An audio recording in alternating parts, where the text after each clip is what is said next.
Pessoal da torcida tricolor, hoje estamos mais um vídeo desses vídeos históricos, porque tivemos aí na Bandeirantes o jogo São Paulo e Milan, e como tínhamos prometido, esse maio tem vídeo todo dia, e hoje estamos acompanhados não apenas do Perecini, que já é clássico no canal, mas do Ale Gisbrecht dos Jogos SPFC, que é o melhor Twitter para você seguir se você quiser saber da história do São Paulo. E hoje, como ele se empolgou com o jogo, tanto que estava lá tweetou o gol do Miller como se ele tivesse acontecido hoje, a gente trouxe ele para contar um pouco dessa história. Vamos começar pro Gabriel, o Gabriel passa a bola pro Ale e eu tomo água.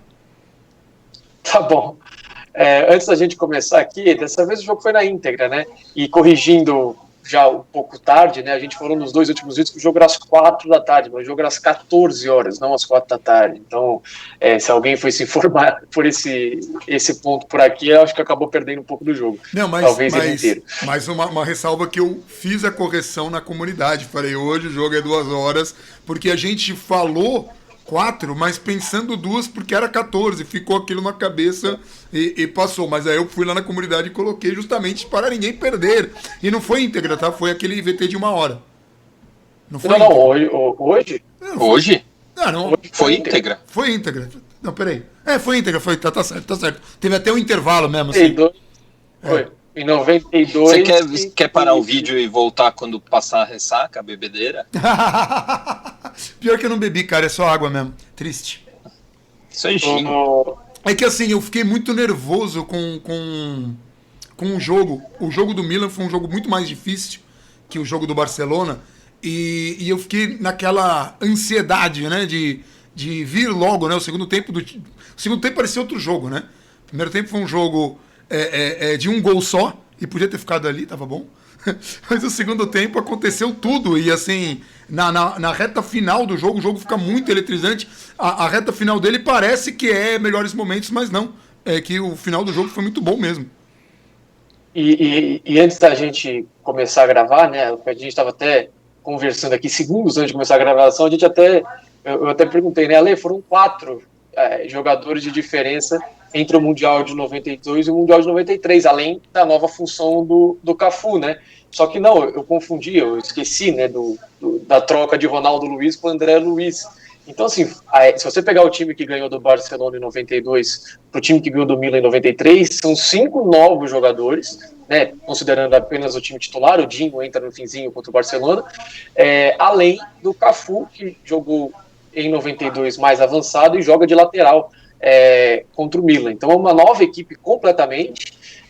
Se você ainda considerar que no meio do ano o Raí ganha Libertadores e vai embora, e é no meio do ano que chega o Leonardo, são várias mudanças aí de um ano para o outro, tudo isso muito, muito bem administrado, e com todos os méritos pelo Tele, né?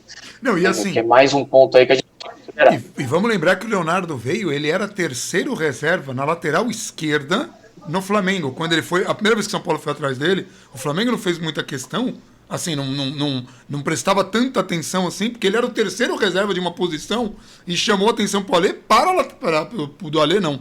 Do Ale também deve ter chamado, mas do Tele chamou a atenção do Tele para a posição de lateral esquerdo, e depois, como aconteceu com o Cafu, né, o Leonardo acabou se consagrando no São Paulo no meio, mas jogou também na lateral esquerda. Mas é muito curioso. O Leonardo é campeão brasileiro como lateral, aí ele vai para a Espanha, na Espanha ele passa para o meio de campo e ele já volta para o São Paulo para essa função de meio campista. Aliás, ele veio para substituir o Raí, basicamente. Sim. Né? E aí... Só para complementar, ele acaba saindo, né? Ele sai um ano depois, ele fica um ano no São Paulo, ele sai entre os jogos contra o Palmeiras pela Libertadores de 94, ele joga o jogo da ida e não joga o jogo da volta, porque entre a ida e a volta teve uma Copa do Mundo no meio, eles partiram o jogo, né? O confronto, no caso. Então a ida foi num período e a volta foi 3 meses depois. 3 meses depois. Foi 3 meses depois, né? 3 meses depois, quase exato.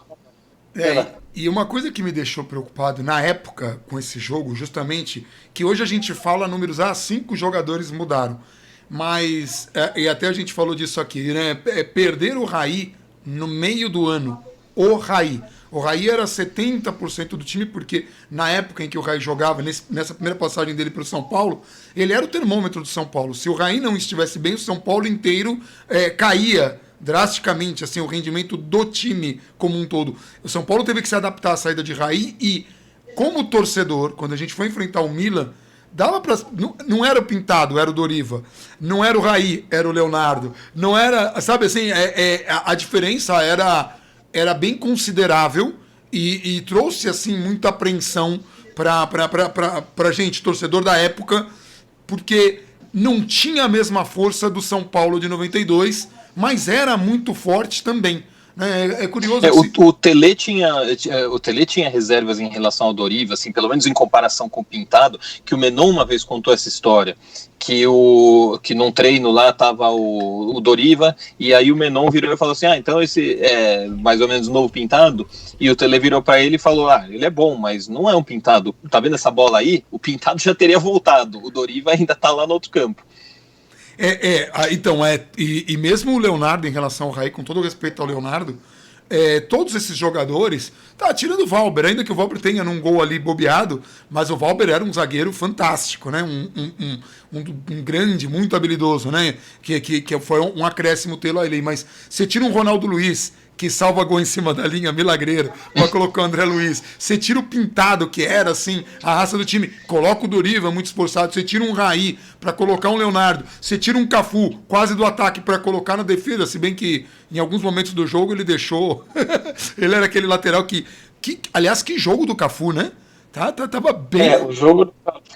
Mas impressiona como em algumas coisas o São Paulo mudou, obviamente, até pela saída de 5 jogadores, a nova função do Cafu, entre elas a saída do Raí, que tinha uma parceria, principalmente com o Palhinha, absurda para o esquema de jogo, a gente falou um pouco disso no vídeo de 92, mas o Cafu, por exemplo, quando ele ia, ele tinha uma cobertura muito boa do Dinho, por ali, e do próprio Valber. Eles se entendiam muito bem para fazer esse tipo de cobertura, e o Valber, a entrada do Valber faz parte de um pouco da mudança do São Paulo de 93, né? O Adilson, ele não era um cara que pegava e fazia parte muitas vezes da construção do jogo do São Paulo. O Valber muitas vezes tinha isso, em 93 teve isso ainda no primeiro tempo, o lance que ele pega, ele vai para ataque, ele não volta nunca mais, e aí em algum momento o São Paulo perde a bola e tá lá o Dinho tendo que fazer uma recomposição, o Ronaldão, que entre acho que se a gente for pegar coisas semelhantes de 92 e 93, a gente tem o primeiro gol, também bolas invertidas, muito bonito o primeiro gol, um trabalho muito claro do Tele, que você consegue identificar mesmo com a saída de todos esses jogadores, e as partidas de Toninho Cerezo e Ronaldão, que são um espetáculo, né? Essa virada de bola, o São Paulo também tentou outras vezes, e não teve tanto sucesso, não é uma jogada fácil de fazer também, mas deu para ver, teve pelo menos 2 lances parecidos no primeiro tempo, e a virada foi interceptada até com alguma facilidade. O cruzamento não foi tão bom, o passe longo não foi tão bom. O passe ali foi perfeito e a recepção também foi sensacional. Aí tem uma coisa. O lance começa com o chapéu do Cafu na lateral do campo, um meio chapéu, alguma coisa assim, é um golaço, um gol maravilhoso. Não, e a bola passa pelo Cerezo, o Cerezo muito rápido em abrir o jogo, a velocidade que ele tinha para pensar e fazer, né, uma armação, porque nesse momento ele fez um pouco às vezes do Raí, o Raí tinha muita qualidade para fazer esse tipo de jogada, né? E uma coisa... em campo. Sim. Cerezo foi melhor. Não, e merecidamente, assim, não tem... É até curioso que eu falei na última transmissão que o Juarez Soares falou, a primeira que o Miller passar, né, na transmissão do jogo São Paulo e Barcelona, sai o gol do São Paulo e aconteceu isso. E nessa transmissão ele falou assim, Juninho, vai entrar? Talvez saia o Cerezo. E aí o Cerezo vai e faz o gol, né? Aí o Cerezo ainda bem não saiu, porque o lançamento... E ele tinha falado um pouco antes do primeiro gol do Milan também, ele tinha falado alguma coisa sobre o perigo do Milan empatar, não sei o que. Ele falou de um jeito que também... ou ele entendia muito de futebol, ou a boca dele era maldita mesmo. Claro, Zica.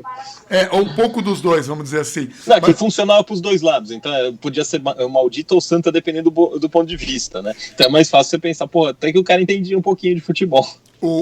Mas entrada do Juninho, só um parêntese rápido, a entrada do Juninho, quando ele tira o Palhinha, também é um ponto ali de virada do jogo que é 100% Tele, porque o São Paulo não está bem no primeiro tempo, passa acho que os 30 primeiros minutos, não que o Milan tenha amassado o São Paulo, nada disso, mas o Milan melhor no jogo, o São Paulo sem conseguir jogar, e no segundo São Paulo tempo... deu um chute a gol no primeiro tempo, que foi o único ataque do São Paulo, e no segundo tempo, voltou com o Milan pressionando pra caramba, o São Paulo acossado, sem conseguir se desenvolver, e quando o Juninho entrou, aí é que o São Paulo começou a incomodar o Milan de verdade, já tinha feito 2 gols, isso é que é pior, mas começou a incomodar mesmo, depois que o Juninho entrou. Porque a entrada do Juninho, sai o Palhinha, que teoricamente estava fazendo uma companhia de ataque para o Miller, eles não estavam funcionando, a defesa do Milan, um absurdo a linha defensiva do Milan também, mas estava levando muita...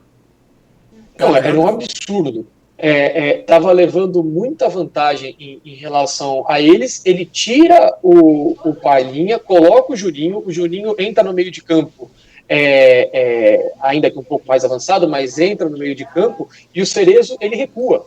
Ele vai ficar muito mais próximo de Doriva e Dinho do que estava no começo do jogo, em que ele avançava muito, participa até da construção do primeiro gol, e ele tem essa liberdade de não ser o cara mais marcador, como era em 92 ele já ficava um pouco mais atrás ali de Raí, de Palhinha, de Miller e desse trio do São Paulo. Agora ele começa mais avançado, recua um pouco com um pouco mais de liberdade. O gol sai assim, ele vem de trás, o terceiro, né? Ele vem de trás, o Leonardo faz a finta e ele lança para o Miller. Então, assim, essa mudança do Tele talvez tenha sido fundamental para o São Paulo se acomodar no jogo, melhorar e conseguir chegar ao terceiro gol. E assim, uma coisa para falar do Cerezo, né? E algumas coincidências. O Tele teve 2 oportunidades de conquistar mundiais em Copa do Mundo, em que ele mereceu 82 e 86. 86, assim como 82, o time cai um pouco de qualidade. O time de 86 não era o mesmo de 82. O Zico já não era o mesmo, já tinha passado pela cirurgia no joelho. Várias coisas mudaram. E o São Paulo, aí o Tele vai repetir 92, 93, o que ele teve em 82 e 86, né, em relação a perder alguns jogadores. Só que no São Paulo foi a redenção do futebol, né? O futebol falou, não, aqui é onde o Tele vai ganhar o Mundial. E curiosamente, com o destaque do Cerezo, que no jogo contra a Itália, depois vai enfrentar um time italiano, o Cerezo teria falhado nos gols da Itália, 2 gols, né, da Itália, do 3-2, que eliminou, né, o Brasil, que, se não me engano, o Brasil jogava por empate em 82. E aí que é curioso, 82 é uma Copa que eu lembro muito bem, eu era criança, devia ter o quê, 7 anos? Acho que 7, né? Por aí. Então, eu tenho muita memória. E o Cerezo era um jogador que eu gostava bastante, porque, para uma criança, o Cerezo é um jogador muito facilmente identificável, né? Porque quando você é criança, você, tipo, você vê aquelas peculiaridades, o cara tem um bigodão, o Falcão tinha o cabelo encaracolado, o Valdir Pérez, que era o maior ídolo que eu tinha na época, eu brigava com quem falava mal do Valdir Pérez, chamava ele de frangueiro, ninguém lembrava, né, do jogo contra a Argentina, enfim, coisas do futebol.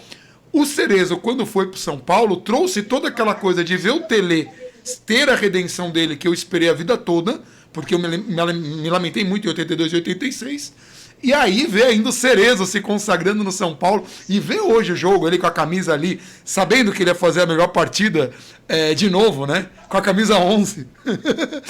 Cerezo com a camisa 11. Fazendo aquele lançamento, que aí eu vou discordar do Elias Júnior no fim da transmissão, do Elias Júnior não, do Denilson, o lançamento despretensioso. Não, foi muito pretensioso o lançamento. foi o oposto do que o Denilson falou. O lançamento tinha um propósito, mas o goleiro se antecipou e daí o Miller teve sorte. E aí que eu falo que é o fechamento, porque a vida inteira Tele Santana foi acusado, por conta de 82 e 86, de ser pé frio. A redenção não foi só do futebol, mas até desse apelido, porque o Zete, a bola bate no travessão, bate nele e fica. Daí o Miller faz um gol que ele não viu o gol. Assim, o último gol tinha que ser de sorte pro Tele, assim, exorcizar tudo o que era possível, né? Pena que o Tri não veio, porque roubaram a gente no final do Vélez. Mas isso é assunto para outro vídeo. Um negócio que a gente fala do Milan e fala que era um timaço e todo mundo já falava na época, mas tem uma contextualização desse time do Milan que é um negócio fantástico. Quando você pega os dados do Milan na temporada de 93, 94, a campanha deles é um negócio assim absurdo.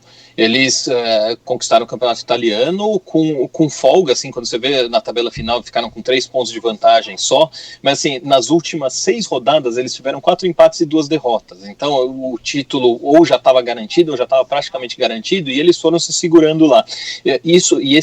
Essa sequência aí de 6 jogos sem vitória, ela veio depois de uma série de 9 vitórias seguidas. E se você pegar em toda a temporada do Milan, todos os jogos que o Milan jogou naquela temporada de 93, 94, o Milan sofreu mais de um gol só 4 vezes.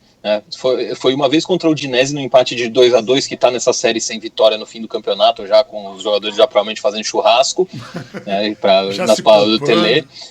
Uma foi numa derrota pro Parma na Supercopa Europeia, que foi por 2-0, mas o segundo gol veio só na prorrogação. Uma foi numa derrota para a Sampdoria por 3-2 no campeonato italiano no primeiro turno, foi uma das 3 derrotas do Milan só naquele campeonato, e a outra foi essa pro time do São Paulo.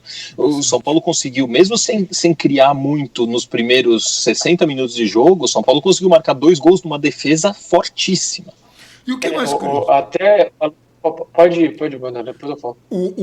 E uma coisa curiosa, né? Porque o São Paulo vai enfrentar o Milan, e aí o Capello menospreza o São Paulo, né?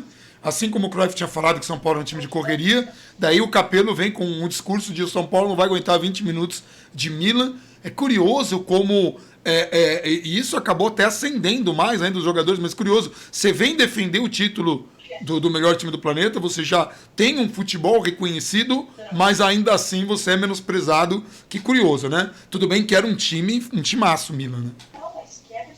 O Ale trouxe, sobre isso que você falou, acho que um parêntese rápido é que por esse jogo, até pelos aquelas revistas da época, né, eu tenho algumas, acho que o meu tio tinha, me deu elas quando eu era pequeno, foi chamado de jogo do século, né? Porque naquele momento tinha essa sensação plena de que o vencedor seria coroado de fato o melhor time do mundo, como seria o melhor time do mundo realmente sairia daquele jogo, na essência e não só no título, né? E aí o Ale trouxe uma contextualização bacana, né, que era algo de se falar daquele time do Milan. Aquele time do Milan, se a gente pegar os 13 jogadores que disputaram aquele jogo com São Paulo, os 11 titulares e os 2 que entraram no segundo tempo, a gente tem 5 jogadores titulares da Itália, vice-campeã do mundo de 94, que perderia nos pênaltis do Brasil. Então 5 jogadores eram titulares daquela seleção da Itália, outros 2 estavam no elenco, que eram o Costa Curta e o Tassotti. Além deles, tinha a dupla francesa, o Papin e o Desailly, que seria campeão da Copa seguinte, de 98.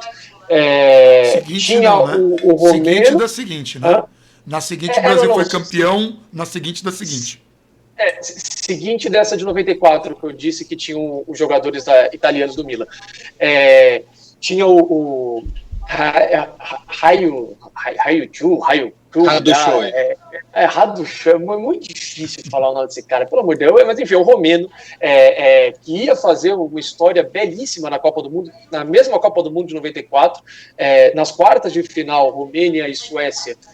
Ele faz os 2 gols, ele faz um gol no tempo normal, um gol na prorrogação. A Romênia estava indo para a semifinal, o goleiro da Romênia toma um frango no último minuto da prorrogação e a Romênia perde nos pênaltis. Ele fez 4 gols naquela Copa do Mundo, também no ano seguinte.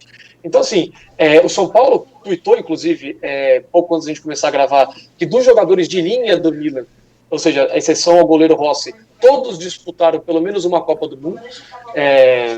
Então, assim, é uma contextualização muito importante de se fazer, porque era um time absolutamente forte, era um time muito forte, muito forte. O lateral direito do Milan, Perucci, disputaria outras Copas do Mundo, não a de 94, mas passaria a começou a sua carreira internacional em 94, também, ou seja, no ano seguinte, ou pouco tempo depois, menos de um ano depois desse jogo. Então, assim, era um time muito, muito, muito, muito forte. E comandados pelo Capello, que, como você falou, menospreza o São Paulo.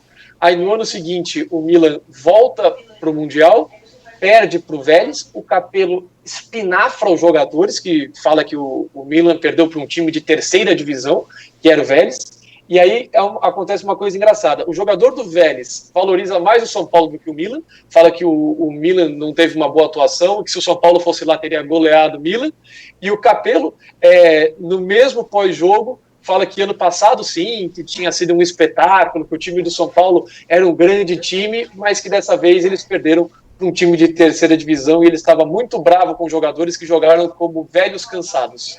Então, e o Capello, ele estava se dando ao luxo também de manter no banco o Dejan Savicevic, que era um grande jogador, né, o iugoslavo, e chegou assim, depois, ele foi muito criticado por causa disso. Sim, ele foi muito criticado por não ter escalado o Savicevic nesse jogo. Na Itália, assim, eu lembro eu tenho a guerinha esportivo do dia, que naquela época era fácil de achar guerinha esportivo na banca lá perto de onde eu morava, e aí eu fiquei esperando sair essa para comprar. E tinha as críticas lá ao Capello por não ter usado o Savicevic. O foco da reportagem era o Savicevic, que nem entrou em campo. Mas agora, foi um jogo difícil, mas foi um jogo também para mostrar que o São Paulo sabia se defender. Porque mesmo o Milan dominando, poucas vezes o time italiano chegou com tanto perigo no gol do Zé. O Ronaldão jogou muito. A defesa do São Paulo, a marcação no meio, mesmo o Milan tendo o toque de bola e tal, e aquela linha burra maldita que funcionou em algumas vezes, né? O São Paulo demorava para sair junto. Eu não gosto de linha burra, é engraçado que desde pequeno, a primeira vez que o time fez linha burra, meu pai falou que era a coisa mais fácil de você se livrar disso. Porque meu pai, quando tinha jogado bola, ele falou que ele foi jogar com o time que fazia linha burra, ele lançou para ele mesmo e pronto. A linha burra veio, ele... O Cerezo fez isso, mas o Bandeira acho que estava com o braço nervoso lá. O Cerezo toca, ele mesmo corre atrás da bola, os jogadores do São Paulo saem, só que o Bandeira marca um impedimento mesmo assim. O Cerezo sairia em ótimas condições. E eu acho que tem uma escapada do Juninho, que o jogo ainda 2-2, pouco depois do Juninho entrar. O Baresi sai, mas eu acho que o Costa Curta fica. O Bandeira marca, mas eu acho que não estava. Eu também achei que não estava. É a primeira que ele escapar bem, né? Ele escapar bem. Sim. Uma tabela, se eu não me engano, com o Palhinha, não lembro, acho que foi com o Palhinha. Não, Palhinha não, que ele entrou no lugar do Palhinha, tabela com o Miller. Então tinha essas questões aí da linha de impedimento, né? E aí tem uma outra questão para mim, além do Cerezo que eu trouxe, assim, de questão que é o Miller. O Miller é um cara curioso, assim, na história de São Paulo, para quando você é uma criança, porque eu consegui ver o Miller jogar como criança e como adulto, né? Adulto, quer dizer, eu tô chegando lá. Mas o Miller, ele pegou aquela geração do Careca e ele era um jogador fantástico naquela geração do Careca, que aí tinha o Careca, né? E aí, nessa geração de quando sai principalmente o Raí, ele era aquele cara que todo título o cara tava lá e sempre muito decisivo, dentro de campo conseguia provocar, se entregava muito. É curioso como o Miller dentro de campo era um cara exemplar na entrega e fora de campo era desastroso, que era um cara que se você assim fosse buscar água, ele tinha casado, descasado, ido para a Itália e voltado da Itália. E você fala, caraca, era uma loucura lidar com o Miller, o extracampo do Miller. Parece que ainda é, né? E, aliás, na narração do Luciano do Vale, eu tive a impressão várias vezes que ao invés de falar Milan, ele falava Miller. Mas pode ter sido só uma impressão minha. Que ele falava, não, o São Paulo está pressionando o Miller. Aí eu... Porque o Luciano do Vale era conhecido por às vezes trocar um nome ou outro durante as transmissões, se atrapalhava. Teve uma hora que ele falou assim, não, porque o Palhinha vai entrar aí, né? Aí o cara falou, não é o Palhinha, é o Juninho. É verdade, até porque o Palhinha já está em campo, né? Tinha feito até um gol. Lembrando que o Miller ele tinha brigado feio com o Tele um mês antes dessa final. O Tele chegou a cortar ele do time, porque ele não voltou para a concentração. Pode falar. Não, e o elenco que foi pedir para o Tele rever essa decisão. Exatamente. E devolver o Miller para o time, porque o Miller é extremamente importante tecnicamente. E o elenco argumentou justamente isso. A gente vai conseguir controlar o cara, não, deixa com a gente. Aí depois o Miller até dá uma acalmada um pouco, né? Ele continua Ele ainda continua meio maluco, mas um pouco menos do que o nível de estresse do Tele. Era legal isso. Eu vou falar que é curioso. Quando eu era criança, Pode falar. Eu ia falar para o Ale continuar, que eu interrompi ele só para falar que o elenco que reabraçou o cara, que trouxe de volta, né? Teve uma atuação do elenco disso, no elenco de São Paulo muito fechado e muito importante, não só dentro de campo, né? Os caras tinham uma consciência. Era isso que eu ia falar, exatamente. Então desculpa, Ale. Você sabe que é engraçado? Que quando eu era criança, eu disputei um campeonato de futebol no colégio, né? E a gente era tudo criança. E um menino ficou de castigo e ele era o moleque mais habilidoso. Mas de longe, ele era muito, muito, muito habilidoso. Curioso que quando ele cresceu, ele ficou uma desgraça, tá? Ele ficou de castigo e a mãe dele tirou ele do time, proibiu ele de jogar a final. E aí, tipo, todo mundo entrou em desespero e a gente foi até a casa dele, apertou lá a campainha, a mãe dele saiu, e aí os caras falaram, argumenta você. Eu não sei porque eu tinha essa coisa, eu já falava mesmo muito quando era criança. E aí a mãe falou, não, ele tá de castigo porque ele não estudou, foi mal na prova. Aí eu falei, tia, eu até entendo, mas por que a gente tá de castigo? Você vai castigar a gente? Aí ela deixou ele jogar a final. Porque eu tinha estudado, cara, eu tava bem, eu não merecia aquilo. Ganhamos, a gente foi campeão, cara. Foi mais difícil o jogo antes da final do que a final, porque foi pros pênaltis e eu fiz o gol de pênalti. Eu era zagueiro. Eu jogava na defesa. Aproveitando que a gente tá falando do Miller, né? Tem obviamente os grandes símbolos daquela final é a briga, ou a dedicação do gol que ele faz pro Costa Curta. Eu vou fazer a pergunta para o Ale, que eu não sei se ele tem essa informação, mas se eu não estou enganado, eu já li que ele, você até brincou, né? O Miller, ele descasa, vai para a Itália e volta. Ele foi para a Itália, jogou no Torino. Eu já li que ele teve problema com o Costa Curta nessa passagem pela Itália, e eu li que, na verdade, ele discutiu com o Costa Curta durante o jogo. Pode ter sido os dois. Mas eu não sei se ele realmente teve essa primeira versão que você deu, eu nunca ouvi. Eu sempre ouvi que foi por causa do que ele fez no jogo. Não, nada de antes. Não sei te dizer isso, não. Nunca ouvi essa história. Então, eu tenho um problema que eu não lembro onde eu li isso, mas nem faz tanto tempo assim, foi até meio recente, depois eu vou procurar com calma. Mas então, foi alguma discussão que ele teve durante o jogo, e aí ele faz o gol e solta a célebre frase, o que é muito mais legal. O que é estranho disso aí é você ver a reação do Costa Curta. Porque imagina, você acabou de tomar um gol desses, o cara vai lá e coloca o dedo na sua cara e você não reage, não tenta virar um murro na cara dele, você não faz nada.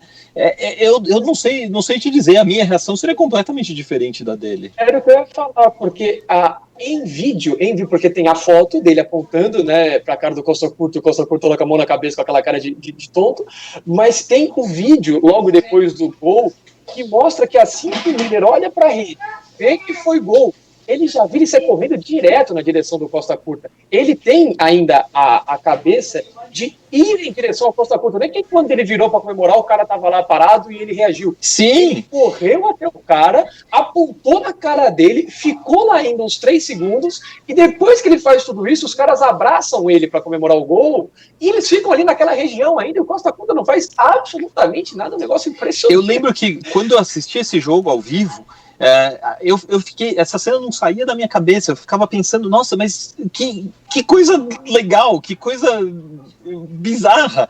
Eu ficava pensando, como isso vai ser visto no futuro? As pessoas vão lembrar dessa cena? Eu vou lembrar. E todo mundo lembra dessa cena porque é emblemática. Porque também, e ainda tem um outro fator, que foi até o que eu tuitei agora há pouco, junto com a foto, que ela também é emblemática por meio que representar o fim da era vitoriosa do São Paulo. Porque esse foi o último gol de título que aquele São Paulo do Tele Santana fez.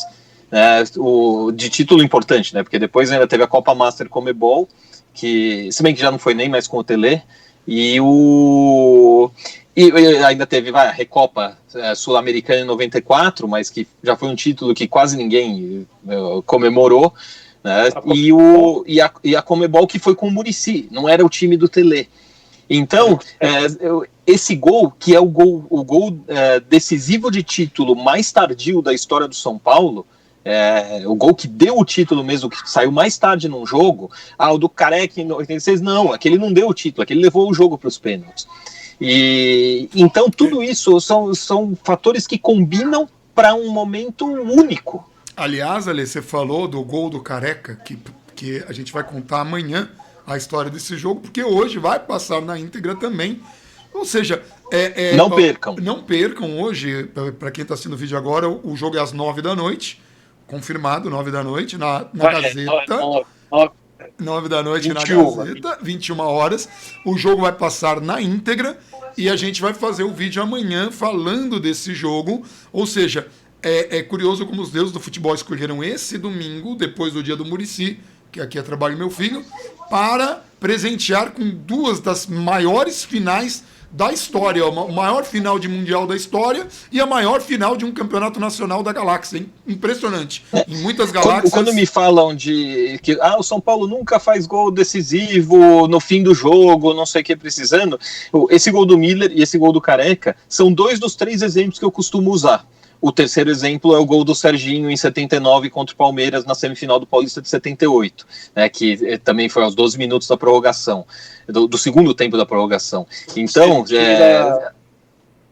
termina. Então, assim, o pessoal pensa, o São Paulo nunca faz. O São Paulo fez 3 desse tamanho, 3 gols assim, monstruosos, um de campeonato brasileiro, um de campeonato de intercontinental, né, mundial, e outro de uma semifinal de Paulista contra um rival que era favoritíssimo e tinha vantagem do empate.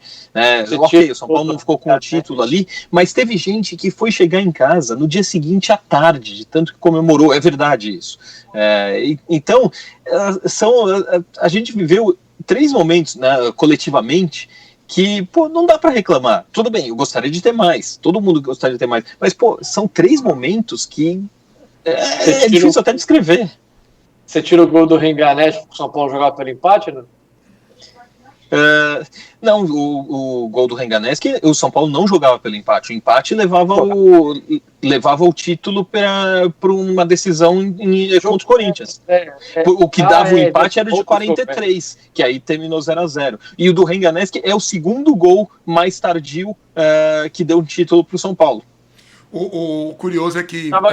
O empate era nosso, mas não era não. É que na verdade o empate não tirava o título.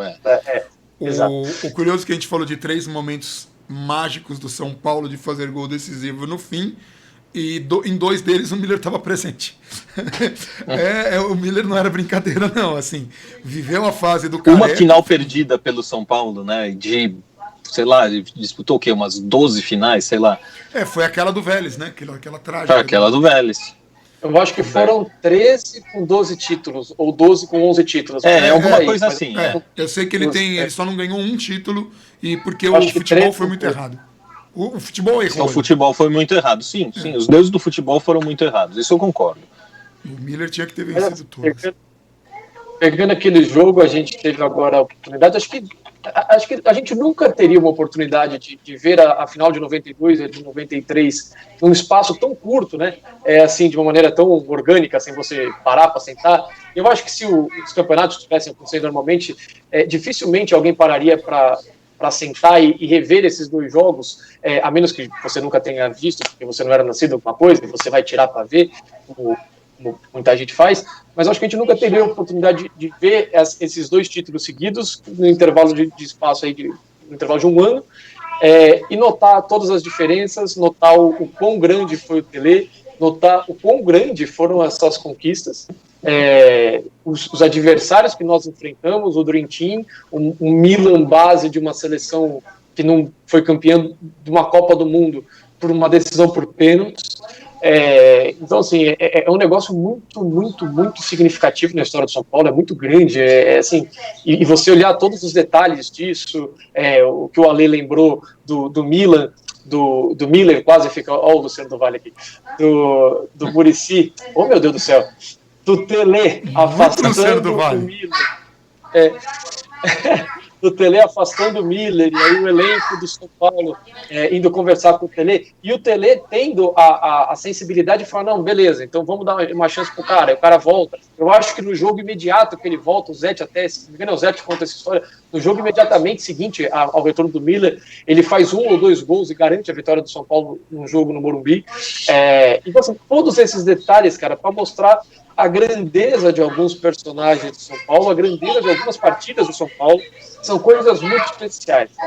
São muito... E só para confirmar a informação, são 11 títulos em 12 finais. Isso porque o Miller não fez parte das conquistas das 2 Recopas do São Paulo. Não sei direito porquê, isso é um negócio até que uma vez eu estava falando com o Michael e nenhum de nós sabe por que ele não fez parte dessas conquistas, mas o fato é que não fez. Senão ele poderia ter 13 títulos em 14 finais. O Leonardo fez, né? O Leonardo participou da de 94, né? O Leonardo deve ter participado da de 94, sim, porque foi no primeiro semestre. Foi antes dele ir embora, sim. Ele não ganha Libertadores, mas ganha...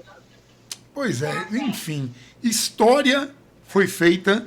Vale muito a pena relembrar. Deixem aí nos comentários o que vocês acharam, porque acho que a gente pode também, já temos mais de meia hora de vídeo, mas é um vídeo muito especial que a gente traz muita coisa. Amanhã, agora tem vídeo todo dia, amanhã a gente vai fazer São Paulo e Guarani também com a presença do Alê, provavelmente. Não vamos fazer promessa, mas tudo indica, provavelmente. E aí a gente vai contar um pouquinho daquilo, porque aquele foi o primeiro título de grande importância. Eu já tinha visto alguns, que a década de 80 eu lembro bem, chorava quando perdia e ficava muito feliz quando ganhava. Mas aquele título teve um sabor especial, primeiro brasileiro para mim, né? Eu já tinha nascido no de 77, mas eu tinha 2 anos. 3, né? Foi 78. 77 foi 78, Ale? Foi em 78, mas foi em março, ainda não tinha feito 3 anos. Ainda não tinha feito 3, tava por fazer 3. Não Faltava me lembro muito bem. Um mês e 3 dias. Não me lembro muito bem. Mas essa que a gente vai falar, essa eu lembro, essa eu tenho história. O Ale também deve ter, o Gabriel não era nem projeto ainda. É isso? Eu acompanhei muito, eu acompanhei em VTs. Bem, o Gabriel chorou muito, te garanto que ele chorou muito no dia do título de 93, do Mundial de 93. Garanto que ele chorou muito. Verdade. Eu faço muito essa brincadeira de que... Eu sei o que ele falou porque eu faço muito essa brincadeira. No Mundial de 93, com certeza eu chorei muito com o título do São Paulo. Nós tivemos um problema na minha câmera que eu não vou conseguir corrigir agora, mas já é o momento para a gente encerrar. Vocês estão percebendo aí que vocês estão vendo o quadro de fundo? A câmera deu um zoom e eu não vou conseguir mexer nisso agora. E a gente vai encerrar o vídeo sem que eu apareça, porque para eu aparecer eu teria que me localizar aqui, ó. Olha o tamanho que eu tô na tela aqui, não vai dar. Enfim, é isso. Um abração para todo mundo e vamos São Paulo.